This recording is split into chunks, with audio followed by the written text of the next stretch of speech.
There's this man's photo on the wall of my father's office at home. You know, where father brings his work, where he doesn't look strange, still wearing his green uniform and colored breastplates. Where, to prove that he works hard, he also brought a photo of his boss, whom he calls Apo. So Apo could, hang around on the wall behind him and look over his shoulders to make sure he's snappy and all. Father snapped at me once, caught me sneaking around his office at home, looking at the stuff on his wall: handguns, plaques, a sword, medals, a rifle. Told me that was no place no for a boy, only men, when he didn't really have to tell me because, that up photo of Apo on the wall was already looking at me while I moved around. His eyes following me like he was that scary Jesus in the hallway, saying, I know what you're doing.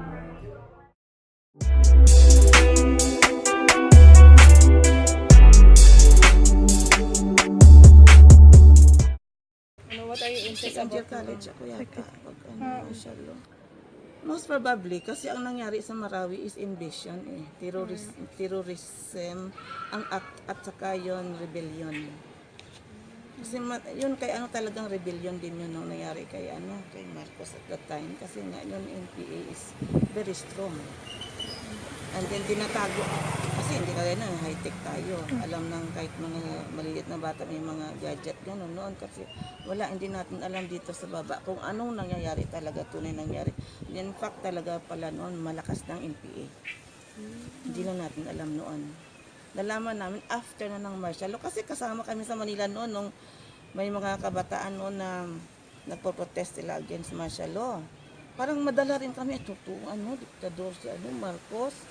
Pero hindi natin alam na he was defending democracy. Talagang kung walang martial law noon, sinakop na tayo ng NPA. Naging komunista na tayo. Buti man din, basta wala lang abuses ng mga military. Kasi noon may mga abuses kasi ang mga army noon is hindi nga nakapag-graduate ng high school. Ngayon na mga kasundalusan natin, at least college graduate sila or college level. So ang mas disiplinado ngayon dahil si Presidente Duterte takot sa kanila takot sila sa presidente dahil disciplinarian masyado si Duterte. Mas gusto namin may martial law kasi mas disiplinado ngayon ng mga tao. Pag sinabi mong martial law, so nandun nakapaloob, may curfew hour tayo. So hindi na basta-basta mga teenager na dyan sa labas pag-gala-gala, madidisgrasya ganun sa labas. So mas maganda yung may disiplina. Mas power kami. Tito, good evening. I have three questions for you. Are you in favor of martial law that was declared in 1972? I was not able. What are your insights about martial law? Martial law before or current martial law? Before. Before. So, the martial law in 1972,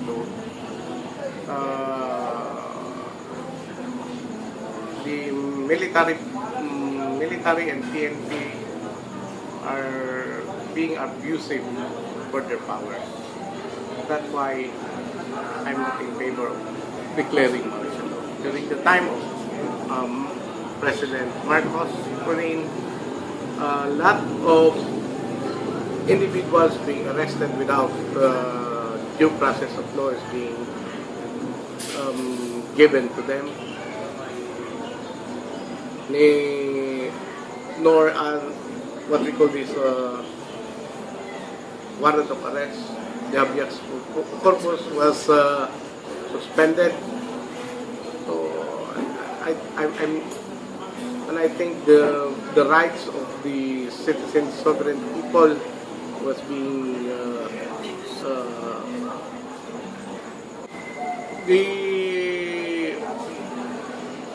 the sovereign right of the people was being cut off, and the human rights no longer prevail during the martial of 1972. So, dito if you were President Ferdinand Marcos, would you still declare martial law? If I'm the president, if I be the president during the time, I think I will not declare martial law. And why? Maybe because Marcos declared martial law for political purpose, to prolong his presidency as the president of the Republic of the Philippines. He knows that if the elections will come or undergo during the time, he will be lost for the election. Next, what are your insights about martial law that was declared by Ferdinand Marcos? I guess in 1972, the martial law was declared by Marcos because of the NPA, the presence of the NPA. The same with what is happening right now when the group made a siege in Marawi City. So it's still the same. It's all about the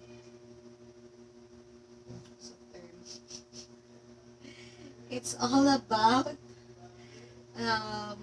the safetyness of the people around.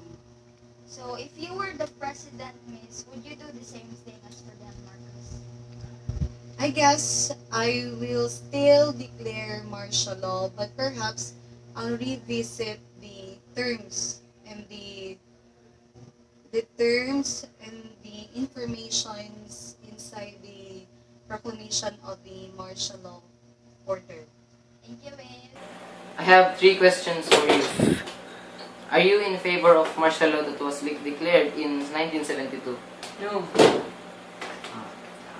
And what are your insights about martial law? Ang natatandaan ko, nung 1972, ang pagkakaalam ko, yung ating mga military nag-aabuso ng kanilang tungkulin.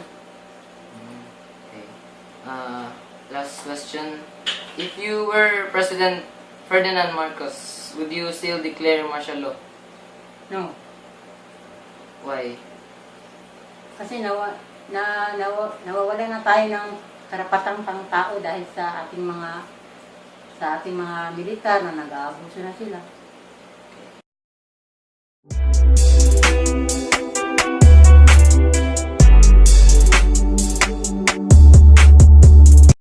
Map on the wall provides an understanding of what martial law was like back in the 1970s. It made us realize how scary martial law was when it was taking place and made us fearful for the innocent victims that were detained and punished for what was thought to be wrong. The past has certainly not been great for the victims and those who seek freedom, a misfortune for those who lost their friends and family. Presently, we should feel safe and happy that we are not experiencing martial law, a change that has most definitely, without question, shaped the history of the Philippines.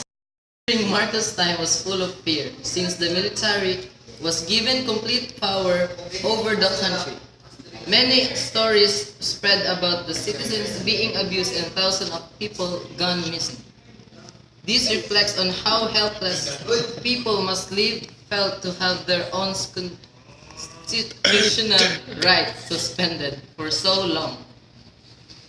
If the martial law declared presently, I will just follow the rules of the military, but as a Filipino, I will still fight for my right as a human and fight for our freedom.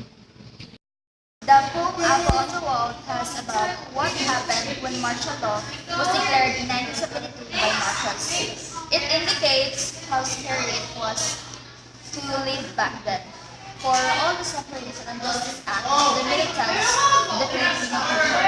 I can't even imagine what it was like if I were in that situation in martial law. Despite of all the sufferings and heartaches happened during martial law, it provoked the Filipino people to have a revolution to fight for their rights and freedom.